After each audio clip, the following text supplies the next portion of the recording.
A millionaire once promised to marry his first love, but life pulled them apart. Years later, he's rich, powerful, and alone, until fate brings her back into his life.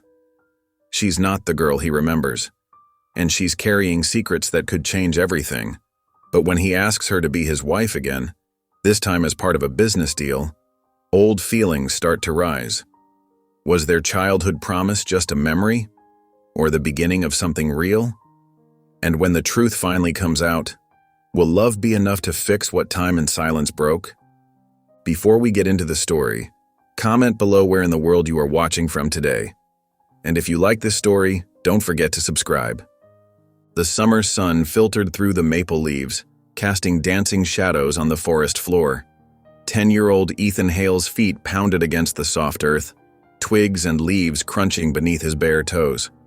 His dark hair flopped with each step as he raced through the familiar path, occasionally glancing back at Lila, who followed close behind. "Hurry up, slowpoke," he called out, grinning as Lila carefully balanced a worn shoebox in her arms. "I'm trying," Lila's laughter echoed through the woods. "But I don't want to drop our treasure." Their treasure was a collection of carefully crafted love contracts made during lazy afternoon sessions with construction paper and a box of crayons that had seen better days. Each one was a masterpiece of childhood imagination, decorated with wobbly hearts and rainbow colors. The tree fort loomed ahead, their secret hideaway crafted from salvaged wood and determination. Ethan had spent countless weekends with his dad building it, insisting on making it perfect because it wasn't just his fort, it was their fort. "Ladies first," Ethan said with an exaggerated bow as they reached the rope ladder. Lila giggled, tucking the shoebox under one arm as she climbed up with practiced ease. The fort's interior was their own little world. Sunlight streamed through the gaps in the wooden planks, illuminating the space they'd decorated with found treasures, pretty rocks, interesting leaves, and drawings pinned to the walls. A threadbare cushion served as their throne, and a plastic tarp kept the rain out when storms rolled through. "I have something for you," Ethan announced, his voice suddenly serious. He reached into his pocket, pulling out a carefully folded paper heart. He'd spent all morning getting it just right, making sure the edges were crisp and even. Lila set down the shoebox and accepted the heart with reverent hands. Her eyes widened as she unfolded it, reading the message written in Ethan's best handwriting. "One day, I'll marry you. Promise." "Really?" she whispered, her cheeks turning pink as summer roses. "Really, really," Ethan nodded solemnly. "My dad says when you make a promise, you have to mean it forever, and I do." The pine needles above their fort swayed in the gentle breeze as they looked at each other, both feeling the weight of the moment in their young hearts.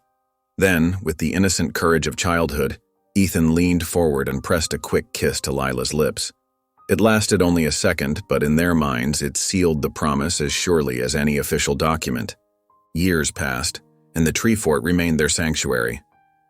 At 15, they'd grown taller, but their hearts stayed just as close. The town library became their new favorite hideout, especially on rainy days when the fort wasn't an option. "Shh." Lila pressed a finger to her lips, trying to contain her giggles as they snuck past Mrs. Henderson, the librarian, to their favorite spot in the back corner.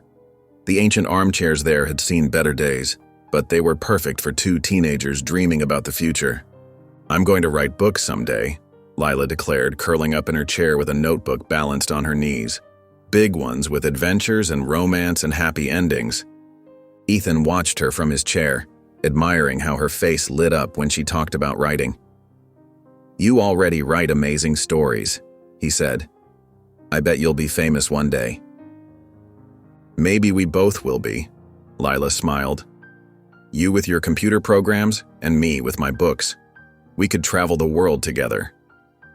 Their conversations in the library always felt bigger than the small town they lived in.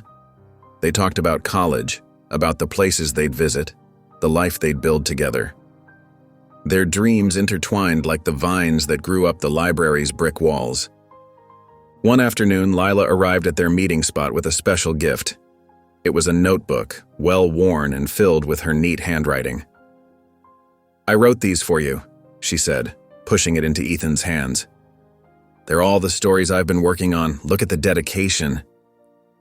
Ethan opened the notebook carefully, On the first page, in Lila's flowing script, it read, "To Ethan, who believes in my stories even when I don't.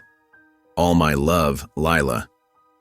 He looked up to find her watching him nervously. "This is the best gift anyone's ever given me," he said softly, meaning every word. But life has a way of throwing unexpected curves, and their carefully planned future took a sudden turn when Ethan received the letter. A prestigious study abroad program wanted him, immediately. His parents were ecstatic, seeing it as the perfect opportunity for their son to step into the future they'd always envisioned for him. The night before his departure, Ethan climbed up to their tree fort one last time. Lila was already there, waiting. The stars peeked through the pine branches above them, twinkling like the tears in Lila's eyes that she tried to hide. "It's only for a little while," Ethan said, his voice rough with emotion. They sat side by side, shoulders touching, both acutely aware that childhood was ending. "Promise you'll write to me?"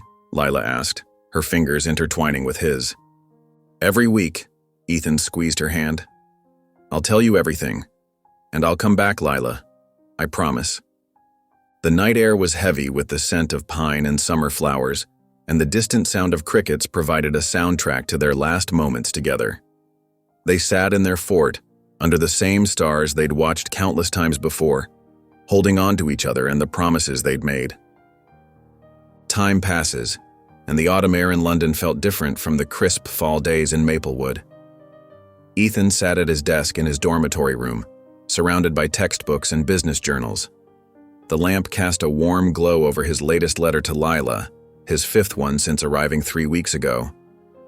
"Dear Lila," he wrote, his normally precise handwriting showing signs of fatigue from a long day of classes.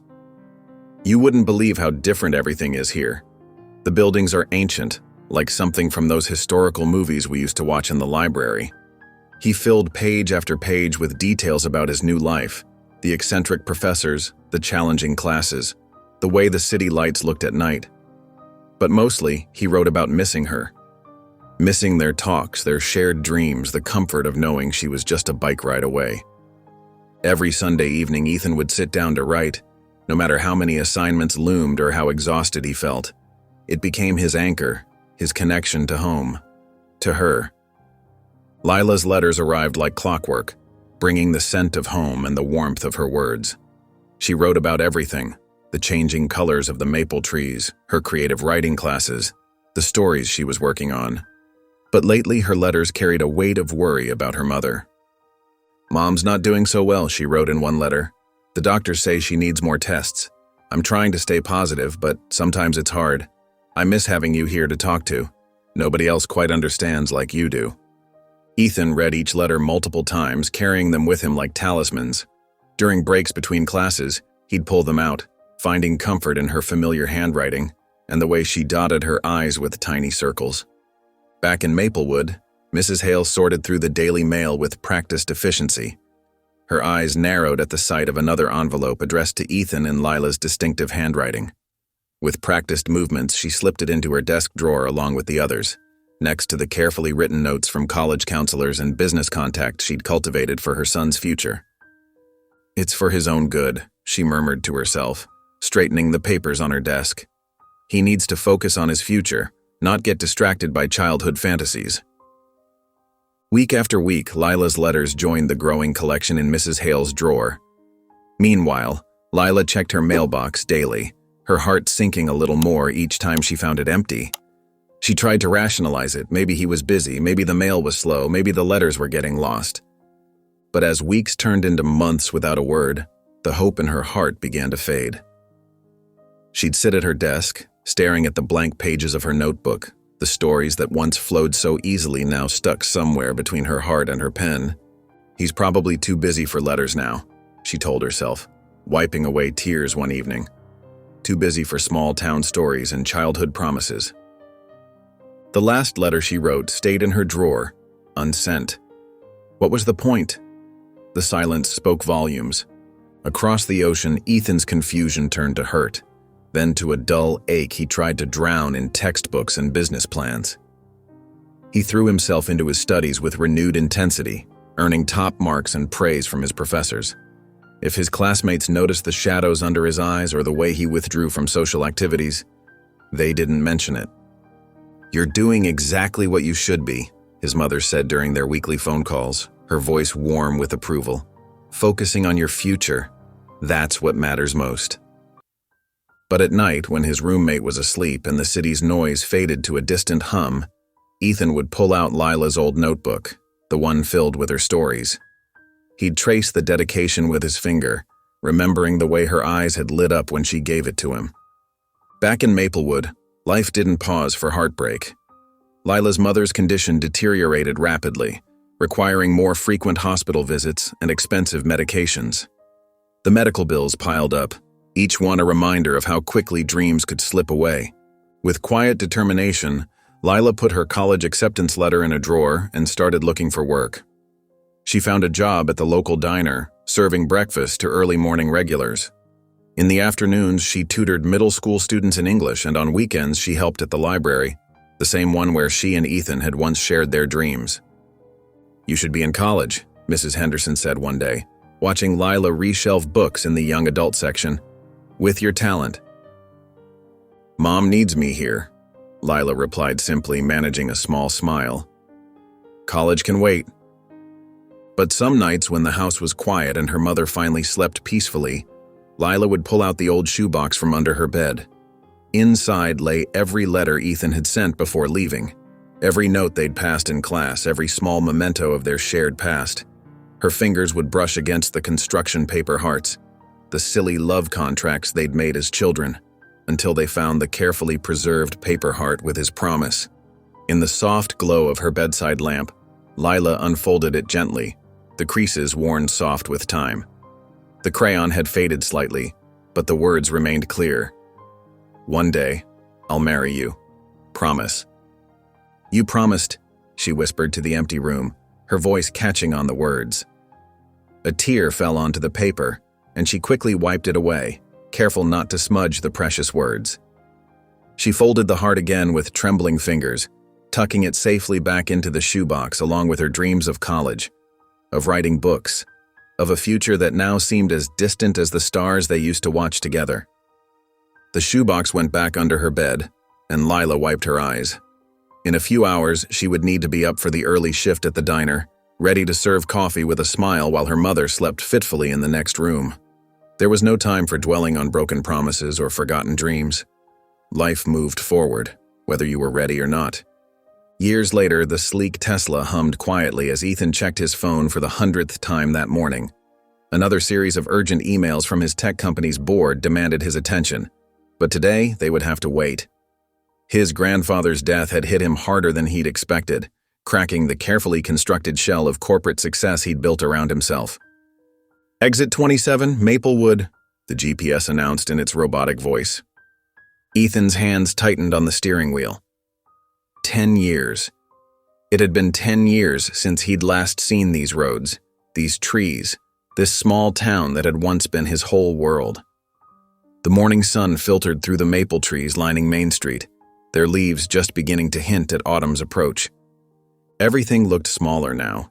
The hardware store where he'd bought his first toolkit, the ice cream parlor where he'd spent countless summer afternoons, the movie theater where he'd watched Saturday matinees for $1. Each familiar sight triggered memories he'd thought long buried.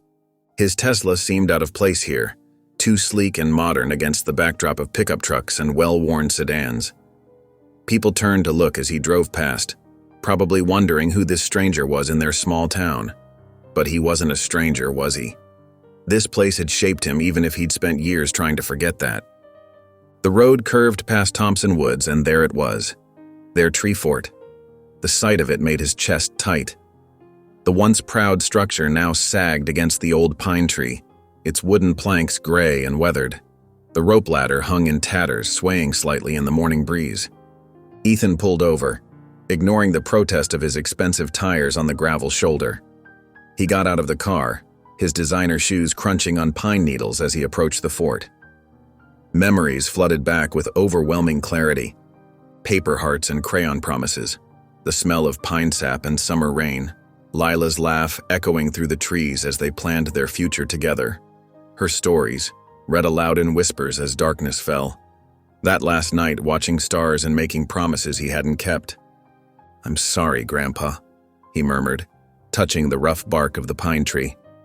His grandfather had helped them build this fort, teaching them about proper supports and level surfaces while sneaking them candy bars when their parents weren't looking.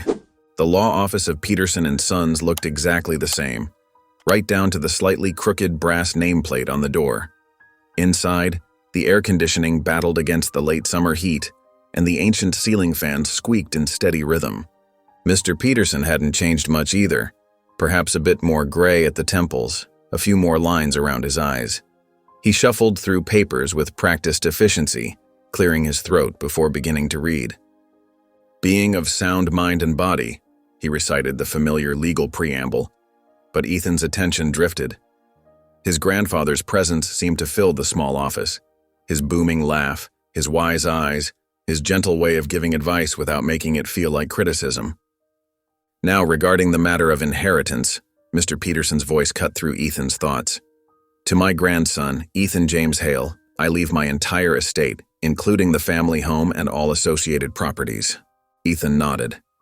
He'd expected this, though the thought of his grandfather's house standing empty made his heart ache.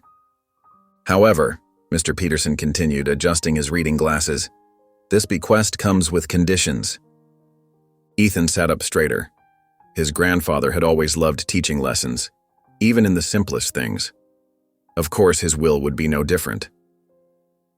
"The inheritance will only be granted if Ethan marries someone with a good heart, someone who knew him before the money. This marriage must last for 1 year, during which time Ethan must reside in Maplewood." The words hit Ethan like a physical blow. He stared at Mr. Peterson, waiting for the punchline, but the lawyer's expression remained serious. "This can't be legal," Ethan said, his tech executive persona taking over. "It's completely unreasonable." "Actually, it's perfectly legal," Mr. Peterson replied, a hint of amusement in his voice. "Your grandfather was very specific about the terms. He said, and I quote, 'My grandson needs to remember who he was before spreadsheets and stock options replaced dreams and promises.'" Ethan ran a hand through his carefully styled hair, his mind racing. "And if I don't comply?" "Then the entire estate goes to the Maplewood Historical Society." Mr. Peterson closed the folder. "Your grandfather was quite adamant about this." Needing space to think, Ethan left the law office and walked aimlessly through the familiar streets. His feet carried him automatically to the one place that had always offered sanctuary, the Maplewood Public Library. The building's red brick facade hadn't changed, though the wooden steps creaked differently under his expensive shoes than they had under his childhood sneakers. Inside, the familiar smell of books and wood polish wrapped around him like an old friend's embrace. The reading nook in the back corner, their special spot, drew him like a magnet. How many hours had he and Lila spent there, sharing books and dreams?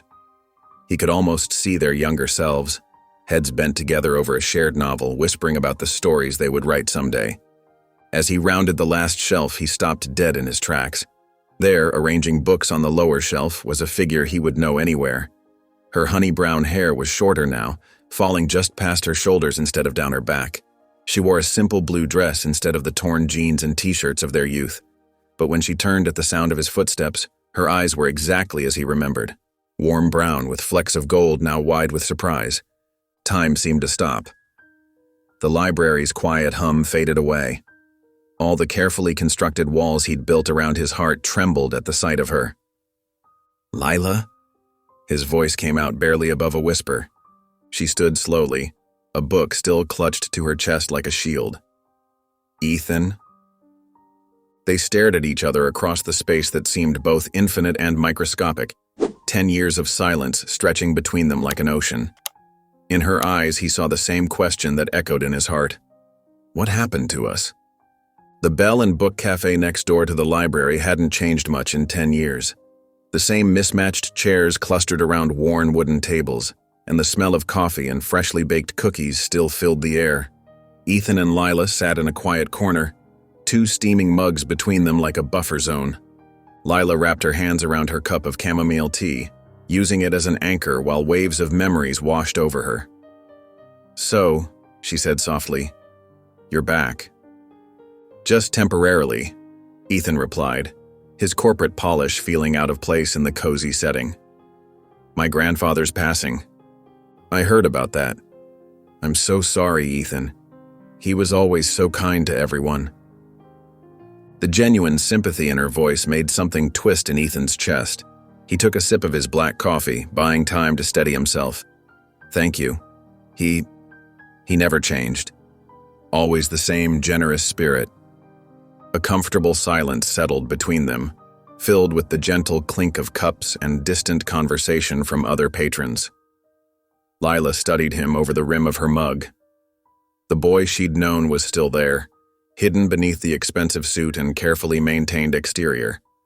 But there was a guardedness in his eyes that hadn't existed before. Your mother, Ethan began hesitantly. I heard she passed. I should have. 3 years ago, Lila said quietly. The cancer came back, worse than before. She traced the rim of her cup with one finger. I don't regret staying. She needed me. Ethan nodded, remembering the sweet-faced woman who had always welcomed him into their home with fresh-baked cookies and warm hugs. And you? You're the librarian now? Assistant head librarian, she corrected with a small smile. Not quite the great novelist I planned to be, but I get to be surrounded by stories all day. It's not so bad. The way she downplayed her dreams made Ethan's throat tight. He remembered the notebook she'd given him, filled with stories that had captured his teenage heart. And you still write? A flash of something, pain, embarrassment, crossed her face.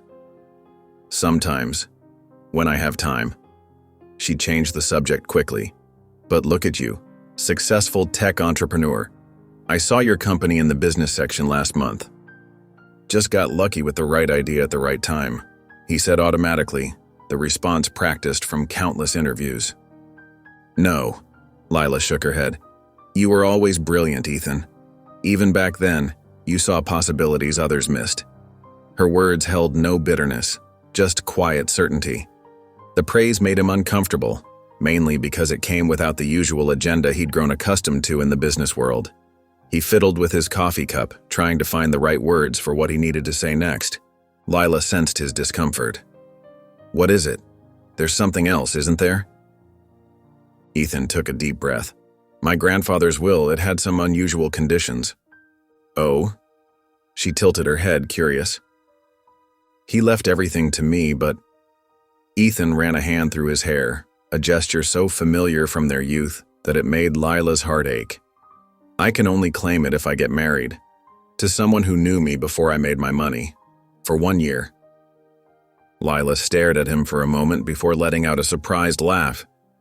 That sounds exactly like something he would do. Then she noticed Ethan's serious expression. Oh, you're not joking. No, he said quietly, I'm not. The implications of his presence here, talking to her, suddenly became clear. Lila's laugh faded, and she set down her cup carefully. Ethan, I know how this sounds, he said quickly. Believe me, I know. But I trust you, Lila. I always did. It would be just business, a contract, nothing more. After a year, you'd be compensated generously, and we'd both go our separate ways. The cafe seemed too small suddenly, the air too thick. Lila stood up, nearly knocking over her chair. I need to think about this. Ethan nodded, understanding. He pulled out a business card and wrote his cell number on the back. Take all the time you need. That night, in her small apartment above the florist's shop, Lila paced the worn carpet. The steady drip from her leaking roof echoed her footsteps, a reminder of repairs she couldn't afford. Her latest credit card statement lay on the kitchen table, the balance hovering dangerously close to the limit. She pulled out the old notebook where she still scribbled story ideas during quiet moments at the library. The pages were filled with half-finished tales and dreams deferred. Her fingers traced the words, remembering how it felt to believe anything was possible. Sleep eluded her. The practical side of her mind kept circling back to the numbers, the mounting bills, the repairs needed, the dreams gathering dust. 1 year of her life in exchange for financial security. A business arrangement, nothing more. The morning sun was just beginning to warm the park bench outside the library when Lila found Ethan already waiting there. He stood when he saw her approach, his expression carefully neutral. She sat down on the bench, and after a moment he joined her. The early morning joggers and dog walkers paid them no attention as they passed by. 1 year, Lila said finally, her voice steady despite her racing heart. Just business. No strings. Ethan turned to look at her, his professional mask slipping just enough to show relief, and something else she couldn't quite read. Deal, he said, extending his hand. She took it, meaning to shake firmly and let go. But their hands lingered, joined across the space between them, neither quite ready to break this tenuous connection. The morning breeze rustled through the maple trees above them, and for a moment they were children again, making promises under the pine trees without understanding the weight of time and choices yet to come. The next day, the morning sun cast long shadows across Lila's driveway as Ethan's black SUV pulled up, its polished surface gleaming like an alien spacecraft among the modest cars of her neighborhood. She stood on her front step, smoothing down her simple blue dress, the nicest one she owned, bought on sale last spring.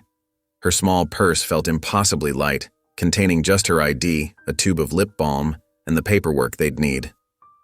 Through the tinted windows, she watched Ethan emerge from the driver's side. His charcoal suit probably cost more than 3 months of her salary, and his leather shoes reflected the morning light. Yet there was something endearingly awkward about how he approached her front step, like he wasn't quite sure of his welcome. "Good morning," he said, his voice carefully neutral. "Ready?" Lila nodded, not trusting herself to speak. The reality of what they were about to do pressed against her chest like a physical weight. The interior of his SUV smelled of new leather and something crisp and expensive, probably his cologne. Lila sat perfectly still, her purse clutched in her lap, afraid to touch anything. The contrast between them felt stark in the morning light, his manicured hands on the steering wheel, her simple silver watch next to his sleek smartwatch, her practical flats against his Italian leather shoes. "The clerk's office opens at 9, Ethan said, breaking the silence. "Should take about an hour, maybe less." "Okay," Lila replied softly, watching familiar streets pass by.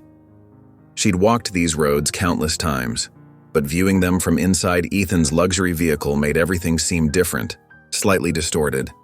The county clerk's office was housed in an old brick building downtown, its worn steps leading up to heavy wooden doors. Inside, the fluorescent lights hummed overhead as they approached the marriage license counter. An older woman with steel gray hair and reading glasses peered at them over the counter. "Marriage license application?" she asked, pulling out a stack of forms. "Yes, please," Ethan replied smoothly, as if he requested marriage licenses every day. They sat side by side at a small table, filling out their personal information. Lila's hand trembled slightly as she wrote her address, her employment history, her full legal name. The forms felt both mundane and monumental, reducing their complicated history to boxes and lines on government paperwork. When they returned to the counter, the clerk reviewed their forms with practiced efficiency. But then she paused, looking between them with kind eyes that had probably seen thousands of couples. "Are you sure about this?" she asked, her gaze lingering on Lila. The question hung in the air. Lila felt Ethan tense beside her, though he remained perfectly still. She stared at the form, at the empty line waiting for her signature. In her mind, she saw her leaking roof, her maxed-out credit card, the notebook full of stories she never had time to write. But she also saw something else, a flash of the boy who had once given her a paper heart, who had promised forever under pine trees. "Yes," she said firmly, picking up the pen. She signed her name in steady strokes. Ethan watched her face as she signed, something shifting in his expression. For a moment, the corporate mask slipped, and she caught a glimpse of uncertainty, maybe even vulnerability. But then it was gone, and he was signing his own name with practiced efficiency. Afterward, they sat in his SUV in the parking lot, the signed marriage license between them like a live wire neither wanted to touch. "We should discuss boundaries," Ethan said, his business voice back in place. To make this arrangement work smoothly. Lila nodded, grateful for his practical approach. Separate rooms, she said quickly. Of course. He pulled out his phone, making notes. No public displays of affection unless absolutely necessary for appearances. And it ends in exactly 1 year, Lila added. No extensions, no complications. Ethan's fingers paused over his phone screen. About the financial arrangements, I can pay off your outstanding debts immediately. It would be simpler. No. Lila's response was immediate and firm. A monthly stipend is enough, something reasonable. She met his surprised look steadily. I won't be bought, Ethan. This isn't about that. He studied her for a long moment, then nodded slowly. We'll set up a monthly transfer. Whatever amount you're comfortable with. The drive to Ethan's grandfather's cottage took them through winding roads lined with maple trees. The late afternoon sun filtered through the leaves, creating patterns that danced across the dashboard. When they pulled up to the cottage, Lila's breath caught in her throat. It was exactly as she remembered from their childhood. A cozy 2-story home with weathered shingles and a wide front porch. Flower beds, now slightly overgrown, lined the walkway. The maple trees had grown taller, their branches reaching protectively over the roof. Ethan carried her single suitcase up the porch steps, unlocking the door with a key that looked well worn, despite its obvious lack of recent use. Inside, the air was still and slightly musty, but beneath that was the familiar smell of old wood and memories.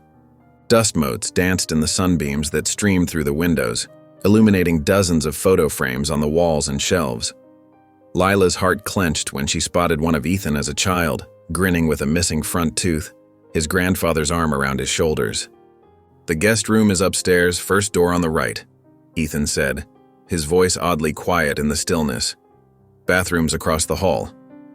Lila followed him up the creaking stairs, each step stirring up memories of summer days spent running up and down these same steps, of hide-and-seek games and whispered secrets.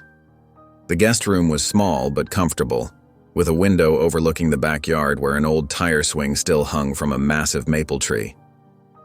Ethan set her suitcase down beside the bed and they stood there awkwardly, neither quite sure what to do next.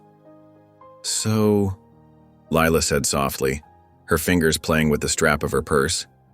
This is married life, huh? A small chuckle escaped Ethan, breaking some of the tension. Fake married life, he corrected, but his smile held a hint of warmth that had been missing all day. The morning sun crept through the kitchen windows, casting a warm glow on the worn hardwood floors. Lila padded downstairs in her favorite flannel pajamas, her mind still fuzzy with sleep. She'd made it halfway to the coffee maker before remembering she wasn't alone in the house anymore. Ethan stood at the counter, already dressed in crisp khakis and a blue button-down, methodically measuring coffee grounds. He looked up, and for a moment, they both froze. Lila suddenly conscious of her messy morning hair and worn pajamas with tiny clouds printed on them, Ethan's hand suspended mid-scoop over the coffee filter. Oh, sorry, Lila stammered, crossing her arms over her chest. I forgot. It's fine, Ethan said quickly, turning back to the coffee maker. I make enough for 2 anyway, old habit from the office. They moved around each other awkwardly in the small kitchen space like dancers learning a new routine. Lila reached for a mug in the cabinet just as Ethan stepped back from the counter. They nearly collided, doing that uncomfortable dance of you go first, no you go first, before finally settling into their respective corners. The coffee maker gurgled and hissed, filling the silence between them. Ethan pulled out his phone, scrolling through emails with the focused intensity of someone avoiding eye contact. Lila leaned against the counter, studying the old calendar on the wall, still showing last year's date, forever frozen in time. When the coffee finished brewing, Ethan poured 2 cups without asking how she took hers. To her surprise, he added just a splash of cream and no sugar, exactly how she'd always drunk it. He'd remembered, after all these years. Thanks, she murmured, accepting the mug.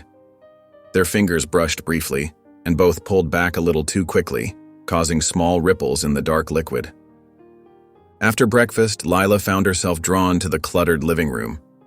Boxes of the grandfather's belongings were stacked in corners, photo albums spilling out of some, old books and papers from others. She couldn't help herself. She began to sort through them, creating neat piles on the floor. "You don't have to do that," Ethan said from the doorway, making her jump slightly. She hadn't heard him approach.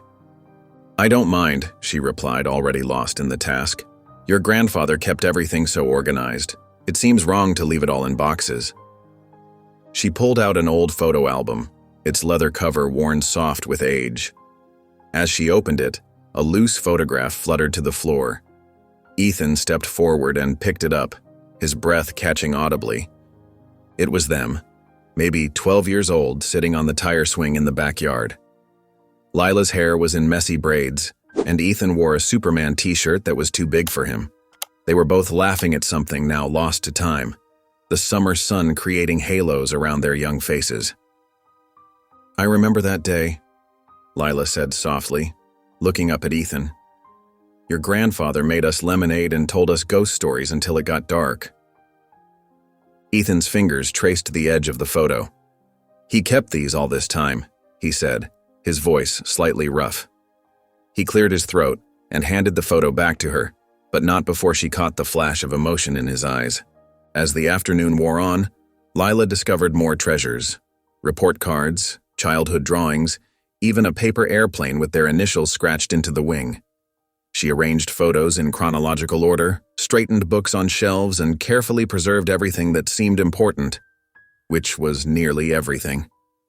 When evening approached, her stomach growled loudly enough for Ethan to hear from his makeshift office in the dining room. He looked up from his laptop, seeming almost surprised to find it was dinner time.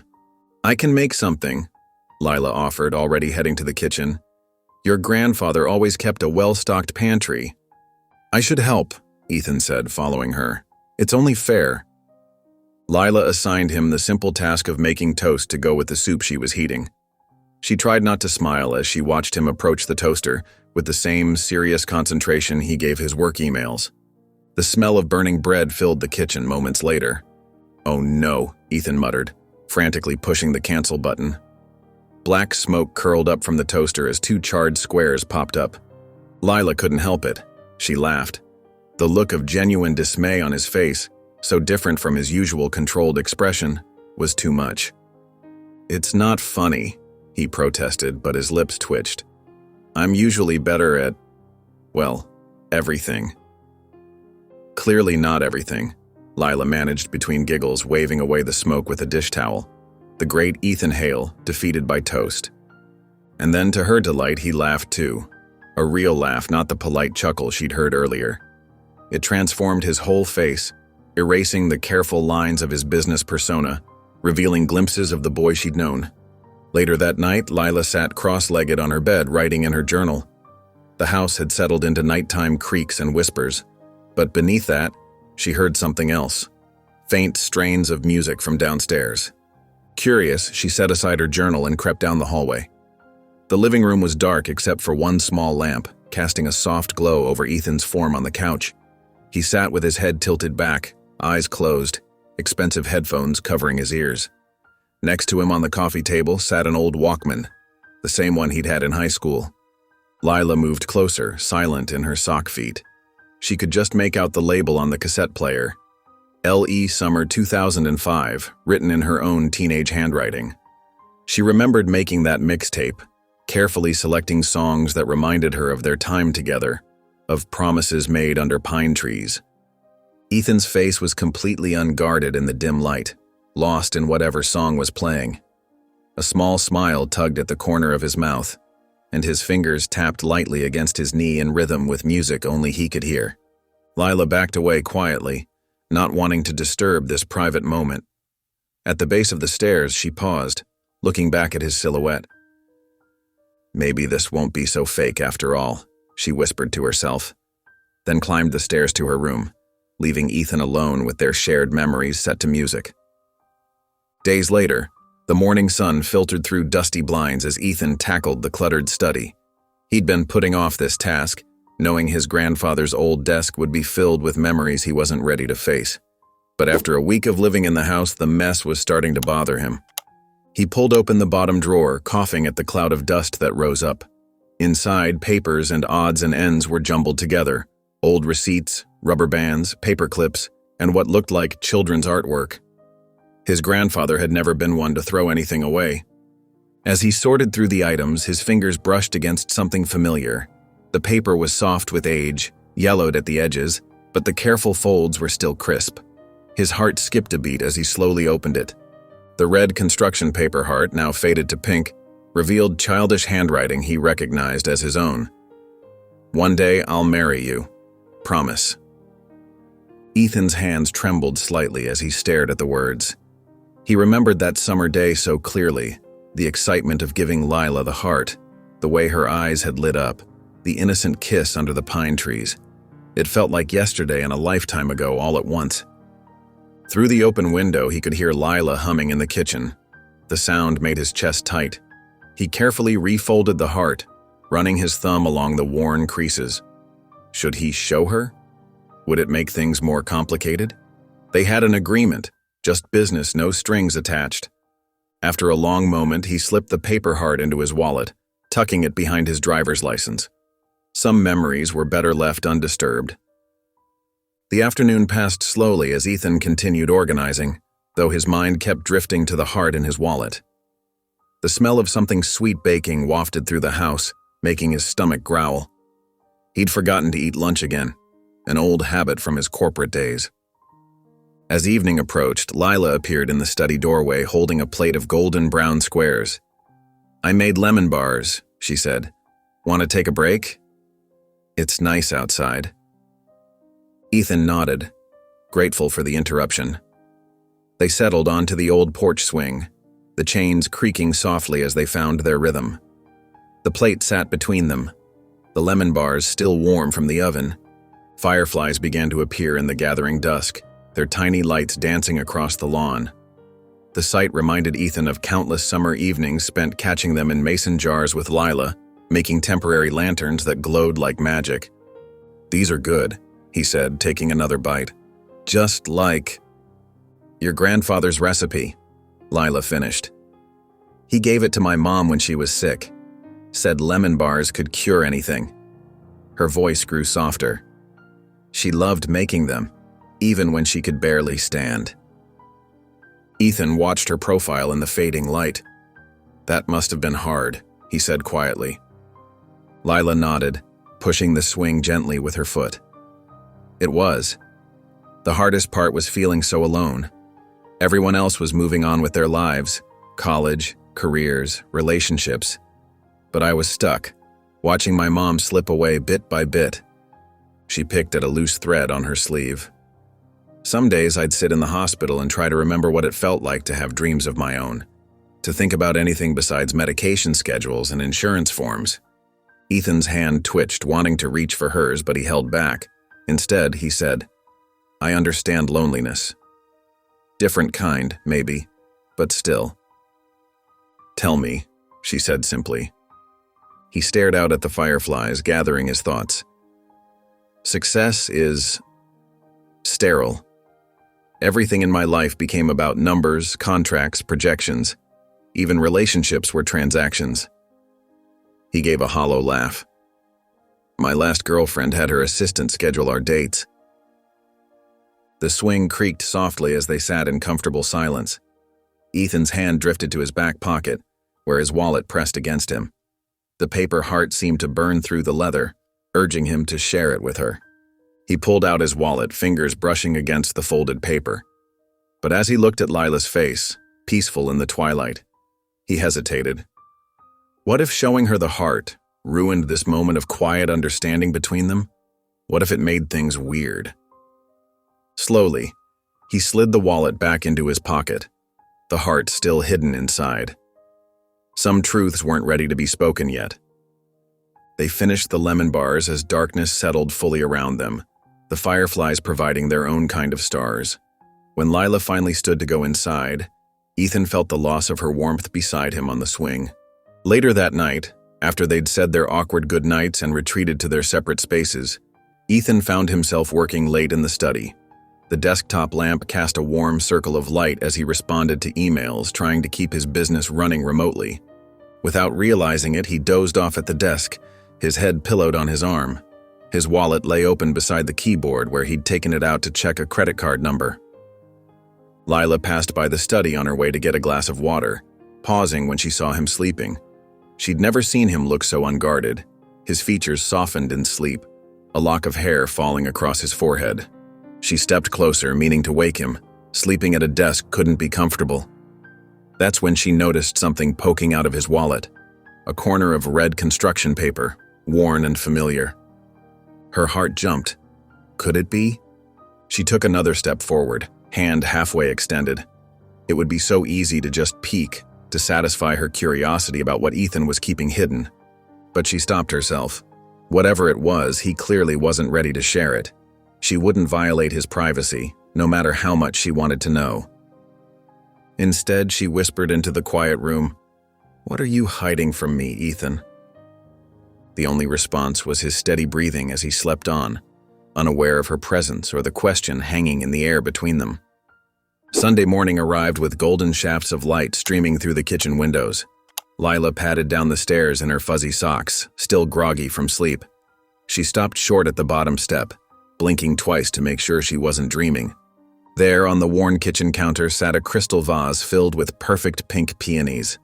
Their delicate petals unfurled like ballet dancers in mid-twirl, and their sweet fragrance filled the entire room. Lila's throat tightened as memories of her mother flooded back. Summer afternoons spent in their tiny garden, her mom's face lighting up whenever the peonies bloomed. No note accompanied the flowers, but Lila knew exactly who had placed them there. She touched a soft petal with her fingertip, wondering when Ethan had sneaked out to get them. The gesture made her heart flutter in a way she tried to ignore. Later that morning, as Lila sat curled up in the window seat with her coffee, Ethan appeared in the doorway.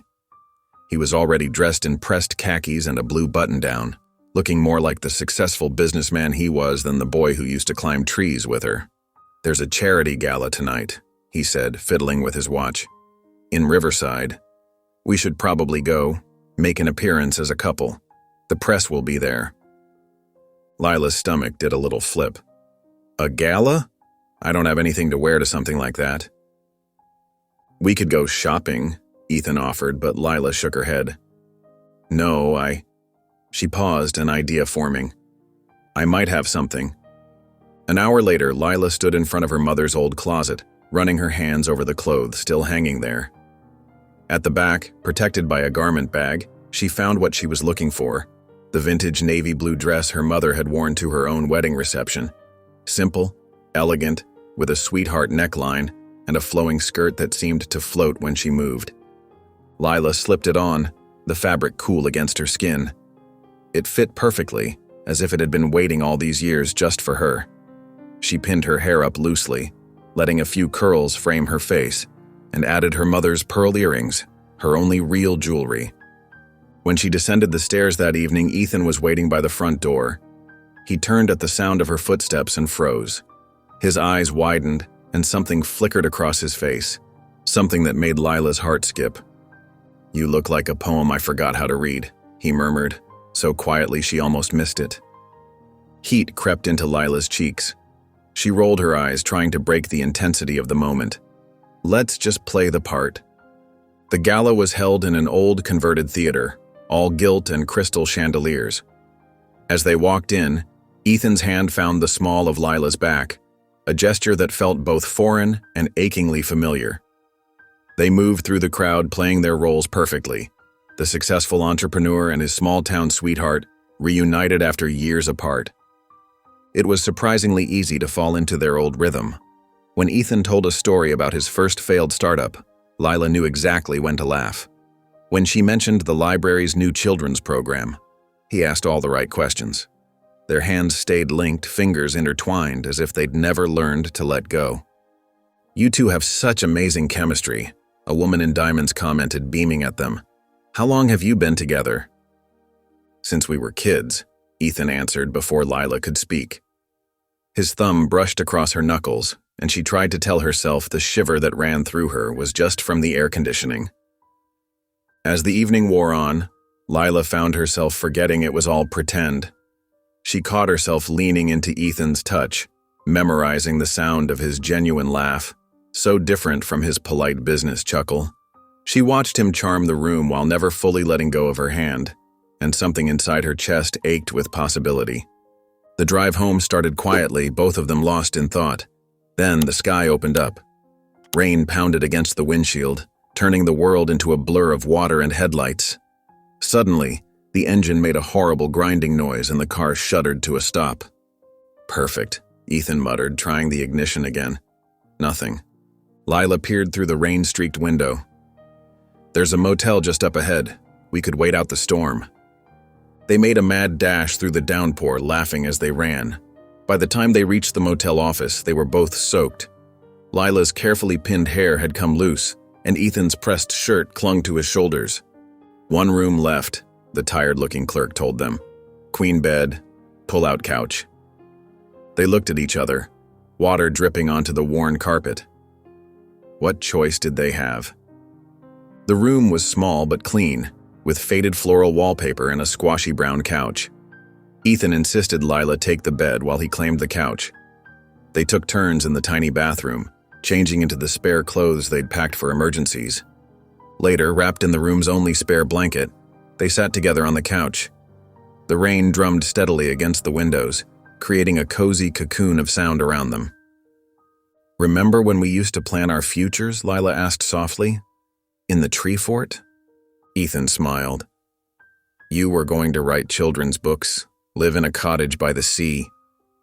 And you were going to invent something that would change the world," she added, "though I don't think you ever specified what." "I was keeping my options open." His voice held a touch of self-deprecation.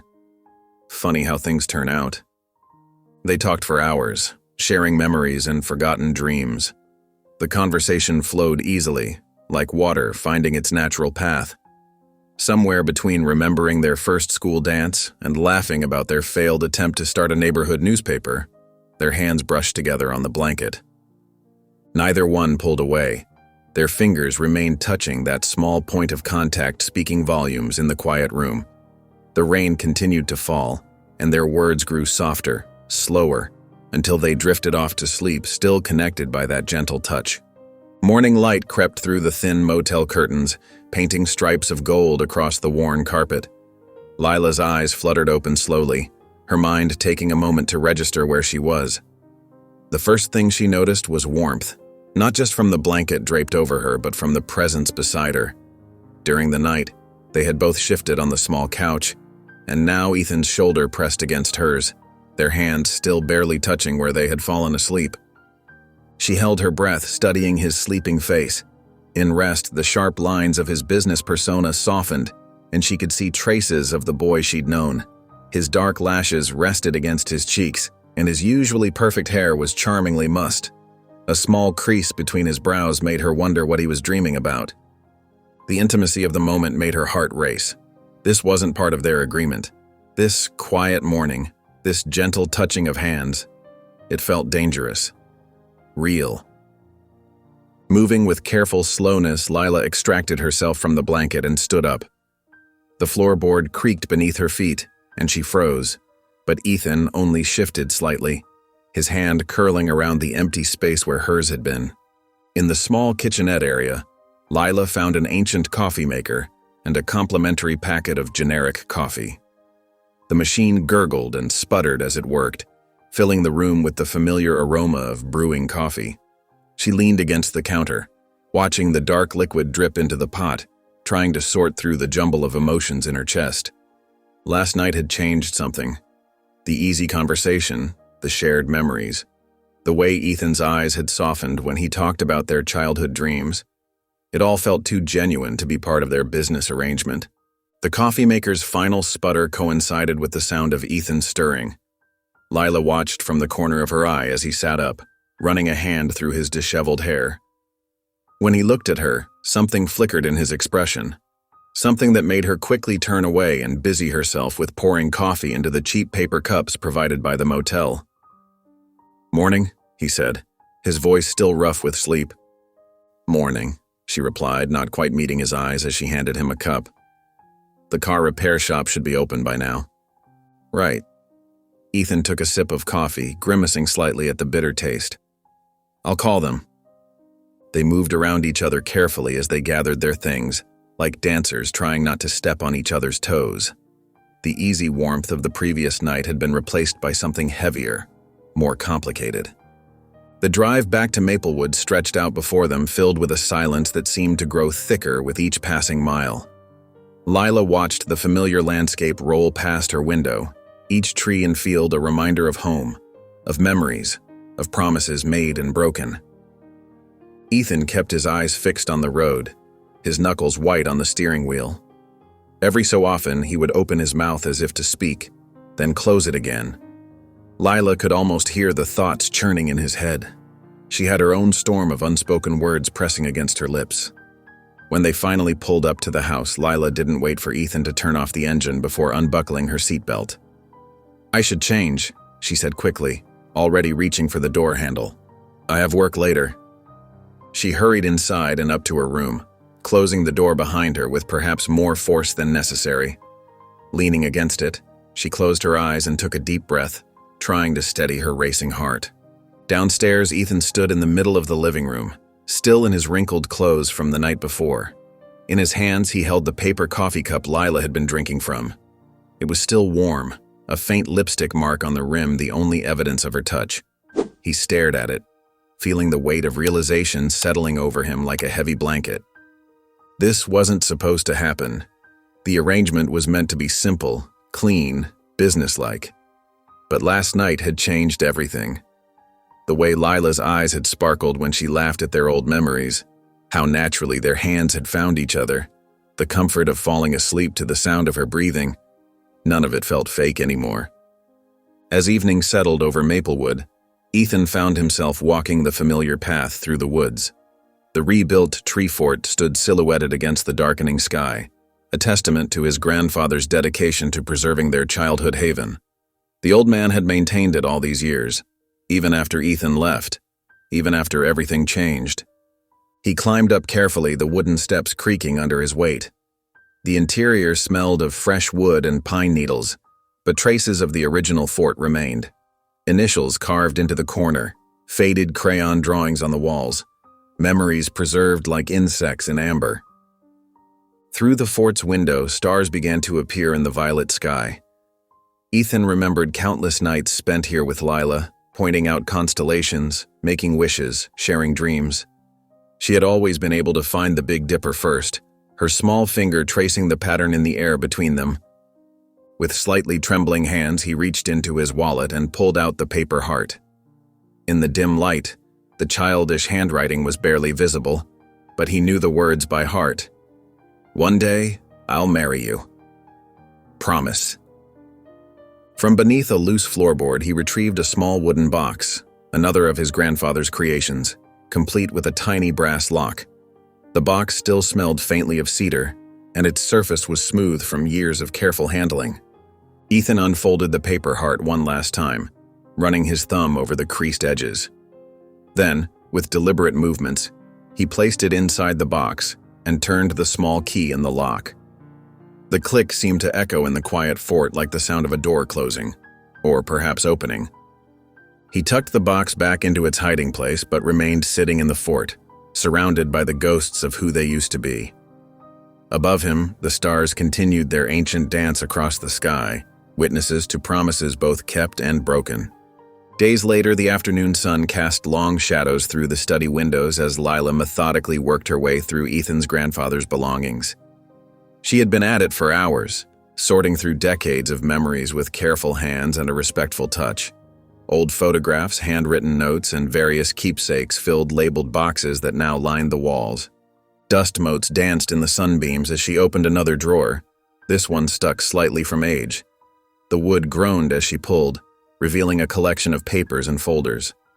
At the very back, partially hidden behind a stack of old tax returns, sat a small cardboard box with faded handwriting on top. Return to Ethan. Lila's hands trembled slightly as she lifted it out. The box was lightweight, but felt somehow heavy with significance.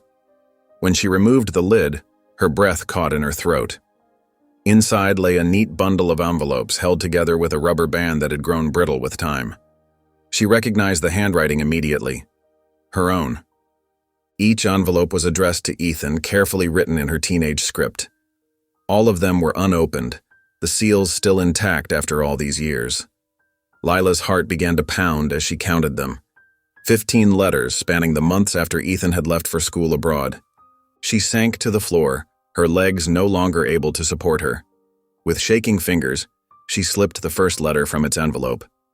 The paper was yellowed at the edges, but her words remained clear. "Dear Ethan, I miss you more than I thought possible. Mom says I'm moping, but I can't help it. The library feels empty without you here.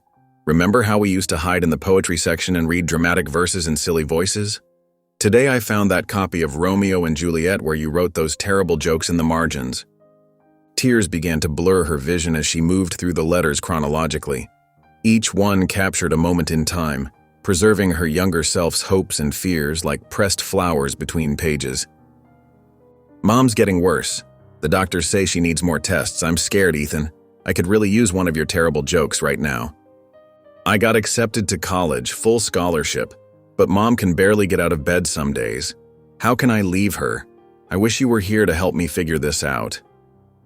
It's been 3 months since I've heard from you. Maybe you're too busy with your new life. Maybe I'm just a small-town memory you'd rather forget." The tears fell freely now, dropping onto the aged paper. Each letter was a piece of her heart she'd sent out into the world, only to have it returned unopened, unread, unloved. She had spent years believing Ethan had simply chosen to let her go, that their promises had meant nothing in the face of his new life. The sound of keys in the front door barely registered through her emotional haze. Footsteps approached the study, familiar now after weeks of living together. The door creaked open. "Lila? Are you still—" Ethan's voice trailed off as he took in the scene before him. She looked up at him through tear-stained eyes, the letters scattered around her like fallen leaves. The betrayal and vulnerability on her face made him step back slightly. "You never replied." Her voice was barely above a whisper. "Because you never read them." Ethan's eyes widened as he recognized the envelopes. He moved closer, slowly, as if approaching a wounded animal. "What are these?" "Every letter I wrote to you after you left." Lila held up one of the unopened envelopes. "Your grandfather kept them all. They were hidden in his drawer." Understanding dawned on Ethan's face, followed quickly by horror. "I never knew," he said softly, kneeling beside her. "My mother. She must have intercepted them. She was always worried about—" He trailed off, running a hand through his hair in frustration. "I wrote to you every week at first. When I never heard back, I thought—" "You thought I'd let go," Lila finished for him. The irony of their parallel pain hit her hard. All those years of believing the other had moved on, when in reality, they'd both been reaching out into emptiness. She stood up abruptly, gathering herself. Without meeting his eyes, she moved toward the door. "I need some air," she said quietly, leaving Ethan alone with the scattered pieces of their past. He remained on the floor, surrounded by the letters. With trembling hands, he picked up the one nearest to him.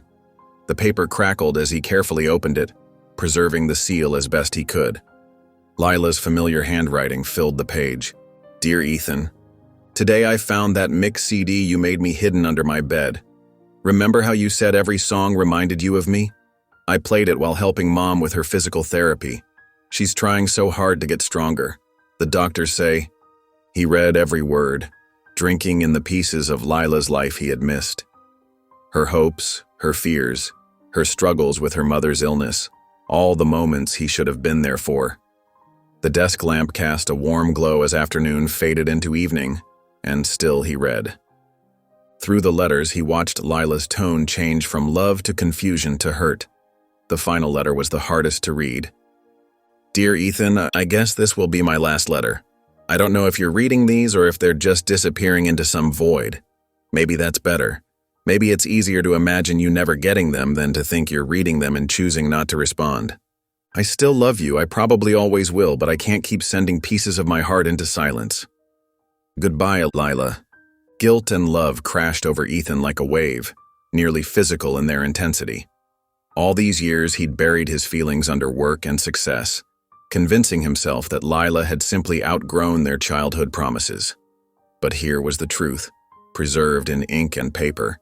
They had both been victims of circumstance and others' interference. Outside the study window, soft white flakes began to fall, the season's first snow drifting past the glass like silent tears. Ethan sat among the scattered letters, each one a testament to what they had lost, and perhaps what they might still find again. The morning sunlight filtered through the kitchen curtains, casting soft shadows across the worn wooden table. Lila sat quietly, stirring her coffee without drinking it. The spoon clinked against the ceramic in a steady rhythm that seemed to echo the tension in the room. Ethan stood by the counter, his own coffee growing cold. He'd been trying to catch her eye for the past 10 minutes, but she remained focused on the swirling liquid in her cup. "Lila, about the letters," he began, his voice gentle. "Don't." She finally looked up, but her eyes were distant. "I just need some space to process this, okay?" The silence that followed felt heavy, loaded with decades of misunderstandings and lost chances. Ethan watched as she stood, rinsed her untouched coffee in the sink, and disappeared into her room to prepare for the evening's charity dinner. Hours later, they drove to the Grand Mason Hotel in uncomfortable silence.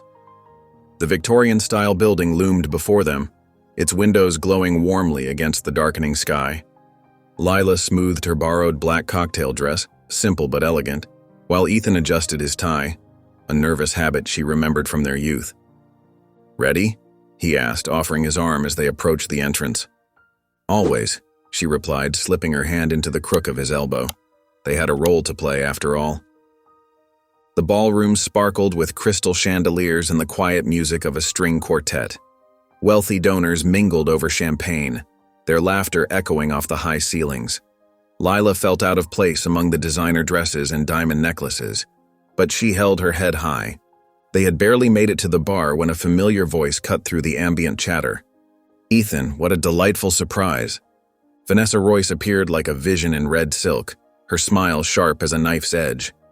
She air-kissed Ethan's cheeks before turning her calculating gaze to Lila. "And this must be the mysterious new wife everyone's talking about," Vanessa purred, extending a manicured hand. "I must say, when I heard Ethan had married, I could hardly believe it. He was always so career-focused when we were together." Lila shook her hand, noting how Vanessa's grip was just a touch too tight. "Sometimes people surprise you," she replied evenly. Throughout dinner, Vanessa maintained a steady stream of subtle digs and loaded comments. She shared stories of her time with Ethan in the city, each one carefully chosen to emphasize the gulf between his world and Lila's small-town life. When Lila excused herself to the powder room, she wasn't entirely surprised when Vanessa followed. The bathroom's elegant marble surfaces and gilt mirrors suddenly felt confining as Vanessa checked her lipstick in the mirror. "You know," Vanessa said casually, "I've known Ethan for years. The real Ethan, not the sweet boy you remember from childhood." She turned, leaning against the counter.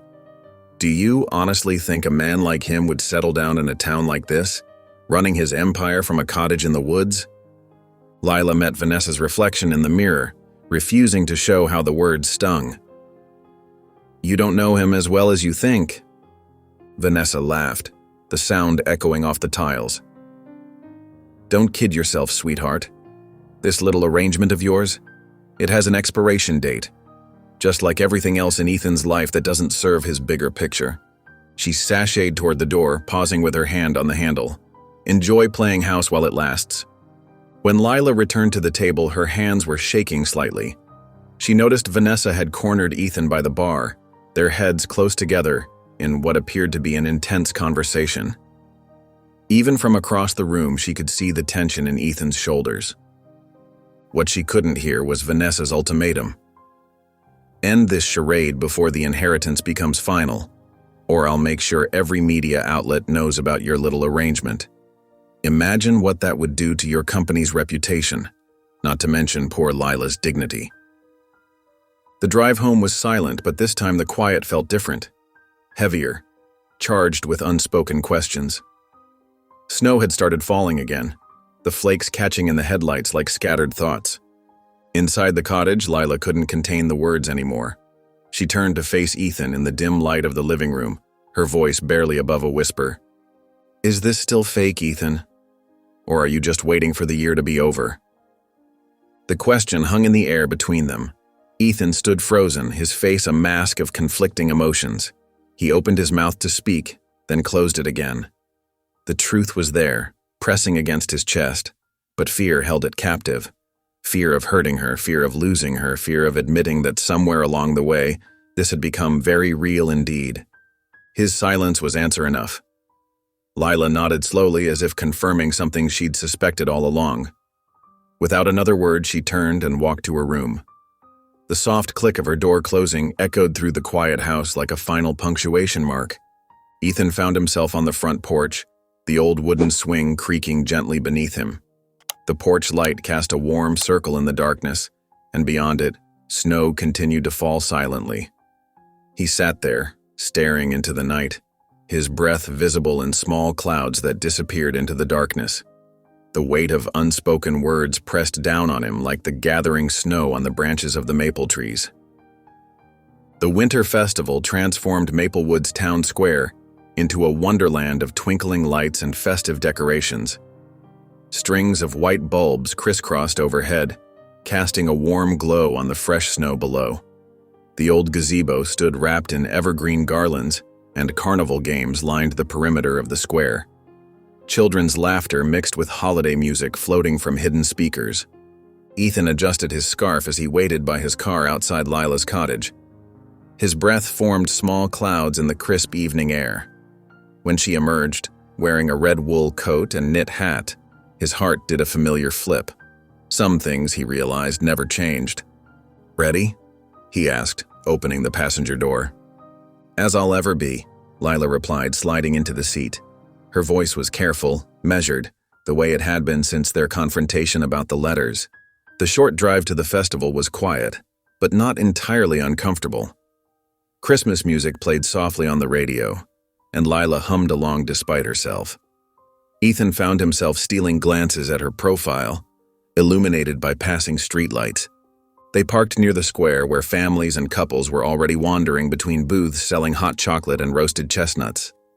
The sound of carousel music drifted through the air, mixing with the general buzz of conversation and laughter. "Mrs. Henderson is watching," Lila murmured, nodding toward the nosy town gossip who ran the local newspaper. Ethan reached for her hand, intertwining their fingers. "Then let's give her something to write about." They strolled through the festival, their joined hands swinging slightly between them. The familiar weight of Lila's hand in his brought back memories of similar winter nights years ago, when they were young and everything seemed possible. At the hot cider stand run by old Mr. Peterson, they received knowing smiles and 2 steaming cups on the house for the newlyweds. Lila blushed, but accepted graciously. The cider was perfect, spiced with cinnamon and cloves, just sweet enough. "Remember when we used to sneak extra cups?" Ethan asked, watching her blow on the steaming liquid. "And Mr. Peterson would pretend not to notice?" Lila smiled despite herself. "He hasn't changed the recipe in 20 years. They wandered past craft booths displaying handmade ornaments and winter wreaths. The carnival section of the festival brought out something playful in Ethan. He stopped at the ring toss booth, eyeing the stuffed animals hanging from the ceiling. "Is that?"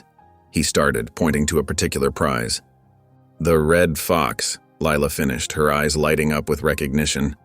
"Just like the one I wanted that summer." Without hesitation, Ethan paid for 3 rings.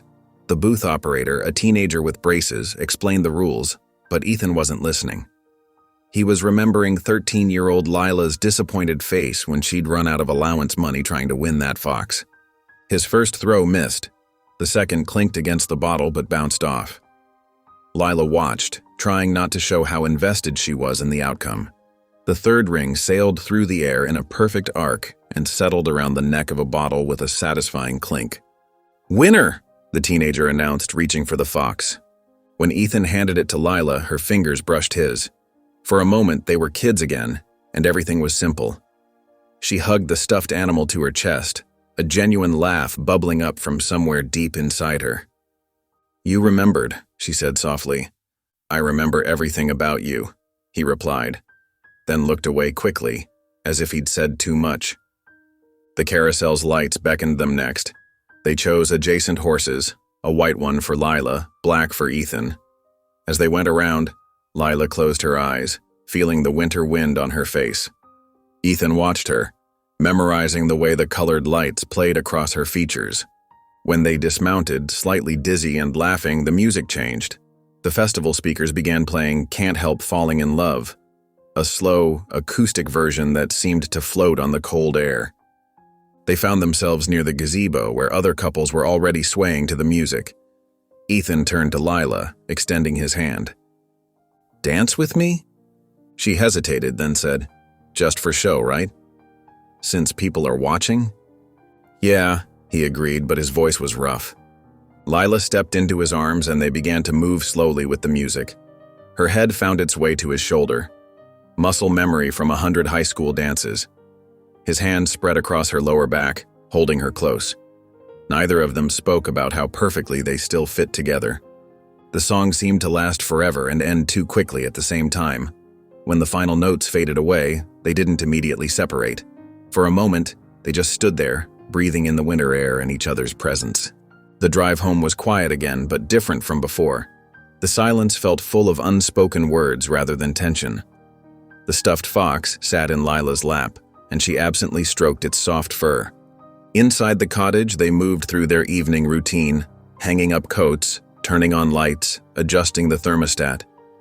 Everything felt charged with possibility, like the air before a storm. At her bedroom door, Lila paused. She turned to face Ethan, still holding the fox. The hallway light cast soft shadows across her face as she spoke. "If this was real," she said quietly, "I think I'd fall in love with you all over again." Ethan's heart hammered in his chest. He took a step closer, his voice barely above a whisper. "What if it already is?"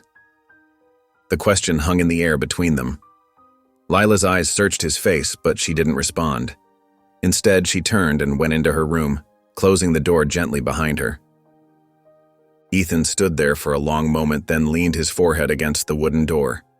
His next words were so soft they were almost inaudible. "I meant every word." The morning sun crept through Lila's window, painting her room in soft golden light.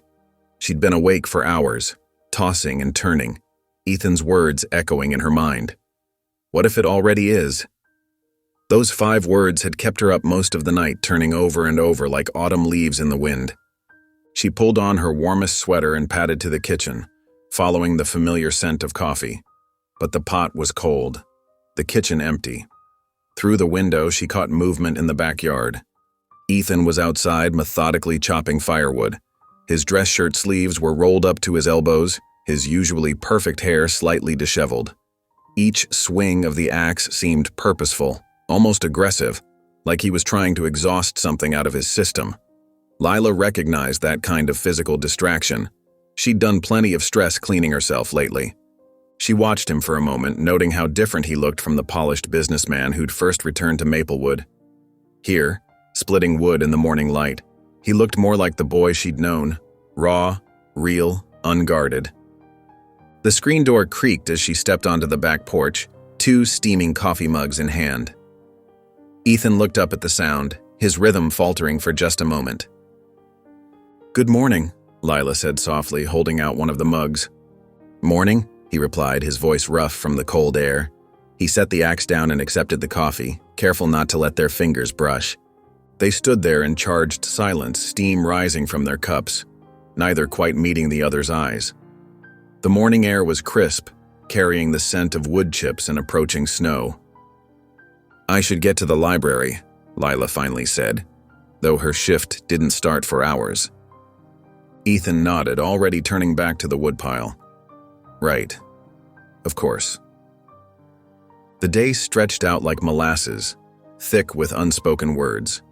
Lila buried herself in work at the library, reorganizing shelves that didn't need organizing, helping patrons who didn't need help. Anything to keep her mind off the way Ethan had looked at her last night, the way his hand had felt in hers as they danced. Meanwhile, Ethan kept finding reasons to stay in town.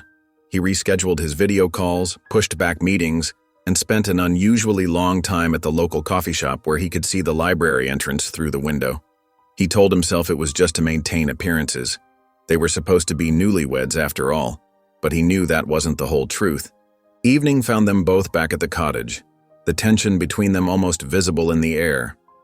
Lila was curled up on the couch with a book when Ethan walked in, carrying takeout from their favorite Chinese place. "Mrs. Henderson saw me at the restaurant," he explained, setting the bags down. "Thought it might look strange if I didn't bring dinner home to my wife." "Right," Lila said, marking her place in the book. "For appearances." They ate in the living room, some old movie playing quietly on TV. Neither paid much attention to the plot.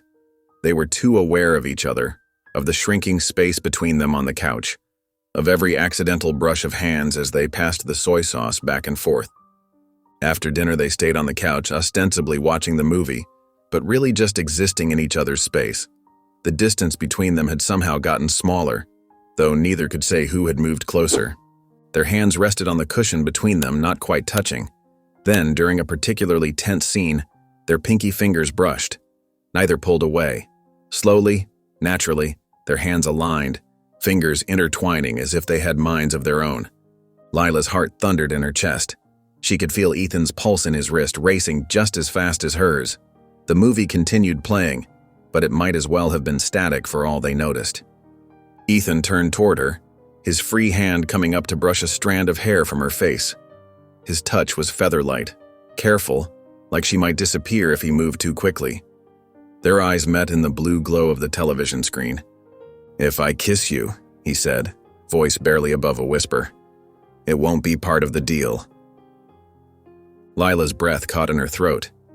She could feel the heat radiating from him, could smell his cologne mixed with the lingering scent of wood smoke from that morning. Everything in her wanted to close that final distance between them. "Then don't," she whispered back, though her body betrayed her by leaning slightly closer. The moment stretched between them like spun glass, beautiful and fragile. Then Ethan pulled back, letting out a shaky breath. Their hands remained linked for another heartbeat before slowly separating. They finished the movie in silence, careful not to look at each other, careful not to touch again. Later that night, Lila lay in her bed staring at the ceiling. Her hand still tingled where it had held Ethan's. Her heart felt too big for her chest, aching with everything unsaid. She wondered if this was what drowning felt like, wanting to surface but being pulled deeper by every current. Outside in the cold night air, Ethan stood at the base of the old tree fort. Moonlight filtered through bare branches, casting strange shadows on the weathered wood. His breath came out in visible puffs as he stared up at the small wooden box he'd hidden there, the one containing that yellowed paper heart from so long ago. The box sat like a weight on his conscience, holding not just a childhood promise, but the key to everything that had happened since. He could climb up there right now, retrieve it, show Lila that he'd kept it all these years. He could tell her how finding it again had made his heart stop, how seeing her handwriting on those unopened letters had nearly broken him. But fear held him in place, fear of rejection, fear of vulnerability, fear of losing her all over again. So he stood there, frozen between desire and self-preservation, while the moon tracked its path across the star-filled sky. The paper heart remained locked away, and Ethan remained below, both of them waiting for courage that wouldn't come tonight. The winter sun cast long shadows across Maplewood's main street as Mrs. Peterson hurried into her beauty salon, practically bursting with news.